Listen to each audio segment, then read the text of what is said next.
Hello guys, আমি কাজলি x নাও official blog ভিডিওটা আপনাদের কাছে নিয়ে এসেছি। আপনাদের কাছে এই যে দেখতেছেন, ভালোবাসা গরিব ধনী দিয়ে হয় না। ভালোবাসতে হলে একটা সুন্দর একটা মনের দরকার। তাই জন্য আমি ওদেরগুলো দেখতেছি।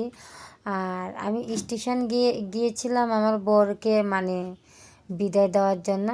এর মধ্যে দেখতেছি ওরা কি সুন্দর রোমান্টিকভাবে ভালোবাসা করতেছে। তা আমি ভাবতেছি, না, এটা আমি একটু ভিডিও করে তোমাদের সাথে আমি এটা শেয়ার করতে চাই। এই যে দেখেন, ভালো ওরা যে সুন্দর করতেছে, এমন যেমন ভালোবাসা যেমন কেউ কেউ কেউ পাবে কি করবে তা আমি ভাবতেছি না, কিন্তু ওদের ভালোবাসাটা দেখে আমার খুব খুব ভালো লেগেছে। আর আমি আমি ওদেরকে দেখতেছি আর আমি ভিডিও করতেছি। ওদের ভালোবাসাটা দেখেন, ওরা এমন এক জায়গা দাঁড়িয়ে আছে, কত সুন্দর একটা জায়গা দাঁড়িয়ে আছে।